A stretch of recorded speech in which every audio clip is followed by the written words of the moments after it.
Yung akala mo sa picture lang siya maganda, pero mas maganda pa pala pag nakita mo pa siya ng personal. At take note, 25 pesos lang yung entrance niyan, tapos ganyan nakaganda yung makikita mong tanawin. Kaya naman sulit talaga yung binyahin namin yan ng ilang oras. Nagising nga ako niyan ng 2:43 ng madaling araw. Tapos ay nakaalis kami mga 3:30 ng madaling araw. 4:42 ng umaga ay nandito na kami sa may Nueva Ecija. Minto muna kami dito sa may gasoline station para magpagas. Makalipas ang mahigit 2 oras na biyahe ay nandito na kami sa may Gabaldon. Sobrang ganda na nga ng daan dito, tapos ganyan pa yung makikita mong view. Maliwanag na nga niyan. Huminto muna kami dito sa may Alphamart para bumili ng pagkain at para umihi na rin. Dito na nga pala yan sa may North Poblacion, Gabaldon, Nueva Ecija. Malapit na nga kami yan dun sa una namin pupuntahan. Pagdating nga namin dito ay medyo matatarik na yung mga daan. Pero kayang-kaya nga nitong tricycle, kami pa kaya na nakakotse. Makalipas ang 4 na oras na biyahe ay nandito na kami sa Pacific View Deck. Dito lang yan sa may Dingalan, Aurora. Pero hindi pa nga daw yun yung mismong view deck dahil maglalakad pa daw ng mga 20 minutes. Sobrang lakas nga ng hangin dito. Buti na nga lang at tumaba-taba na ako, kung hindi baka tinangay na ako ng hangin.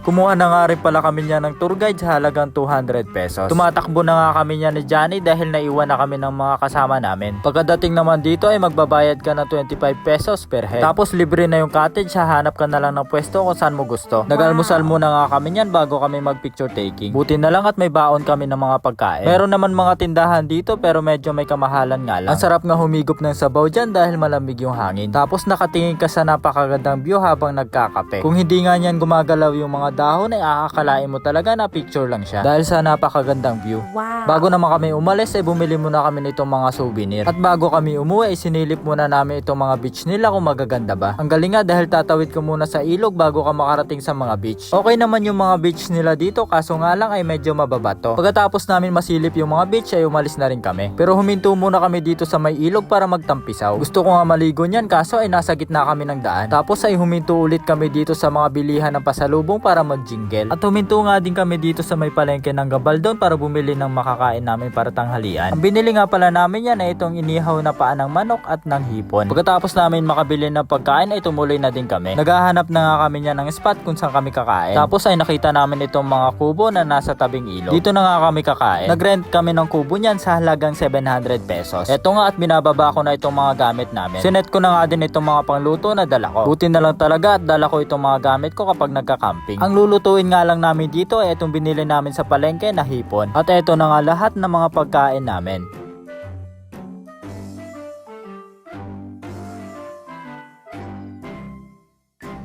Wow. Pero syempre bago tayo kumain ay magpasalamat muna tayo sa itaas.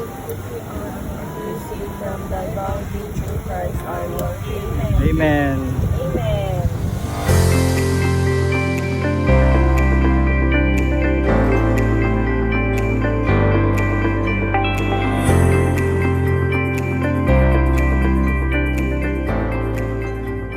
Pagkatapos namin kumain ay dito na rin namin hinugasan sa ilog yung mga pinagkainan namin. Tatlo-tatlo pa nga kami naghuhugas dito. Ako yung taga-sabon, si Erica yung taga-banlaw, si Rinrin naman yung taga-hawak. Pagkatapos namin maghugas ay naglakad-lakad muna kami kasama itong dalawang girls. At sayang din naman yung binyahe namin ng ilang oras kung hindi namin may experience na mag-swimming dito. Sobrang linaw nga ng tubig niyan at napakalamig pa. Nakakatakot nga lang pumunta sa gitna dahil malakas yung agos. Nung nasa biyahe kami ay medyo inaantok na ako nun, pero nung sumisid na ako dyan ay nawala yung antok ko. Kung ganyan ba naman kalamig yung tubig ay talaga mawawala yung antok mo. Tinatry nga namin dyan ni Erica na magpaagos sa tubig. Pero nung siya na yung nagpaagos ay buti na lang at nahawakan ko siya. Kung hindi ay baka nauna pa siya sa amin makarating ng Pampanga.